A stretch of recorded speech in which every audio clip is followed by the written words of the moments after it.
Hello, माझ्या चॅनलमध्ये तुमचं खूप स्वागत आहे। माझ्या चॅनलचं नाव आहे सिंपल मॅथ्स। आपण मागच्या व्हिडिओत जसं बघितलं 7th स्टँडर्डचा जो लेसन आहे ऑपरेशन ऑन रॅशनल नंबर, त्याच्यामध्ये आपल्याला decimal form of rational number हा एक प्रकार पाहिला आपण। आणि त्याच्यामध्ये मी मागच्या व्हिडिओत जसं सांगितलं तसं डेसिमल फॉर्मचे दोन प्रकार आहेत, एक टर्मिनेटिंग डेसिमल फॉर्म आहे आणि एक रिकरिंग डेसिमल फॉर्म आहे। मागच्या व्हिडिओमध्ये आपण टर्मिनेटिंग डेसिमल फॉर्मचं एक्झाम्पल बघितलं। आता आपण रिकरिंग डेसिमल फॉर्मचं एक एक्झाम्पल बघूया। त्याच्यामध्ये आपल्याला एक फ्रॅक्शन आहे 4/3, तर या 4/3ला आपल्याला रिकरिंग डेसिमल फॉर्ममध्ये कन्वर्ट करायचं आहे। तर इथेही आपल्याला 3नी 4ला डिवाइड करायचं आहे। त्या ठिकाणी पहिले 3 1 जा 3 येणार, 4 - 3 1 आहे। आता हा जो नंबर आहे हा आपल्याला इथे डेसिमल पॉईंट दिल्यानंतर आपण 0 घेऊ इथे, 3 3 जा 9।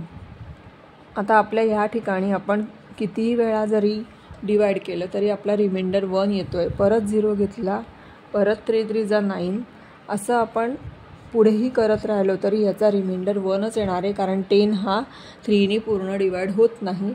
त्याच्यामुळे आपल्याला हे आन्सर 0 हे येणार नाही, आपला रिमाइंडर 0 येणार नाही आणि नेहमी आपल्याला रिमाइंडर हा 1 मिळणार आहे।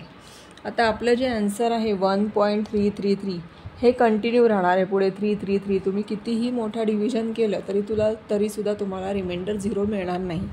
आता याचा आन्सर आपलं काय आहे 1.333 पुढे कंटिन्यू 333, म्हणजेच हा कोणता नंबर आहे, हा रिकरिंग डेसिमल नंबर आहे, हा रिकरिंग डेसिमल फॉर्म आहे।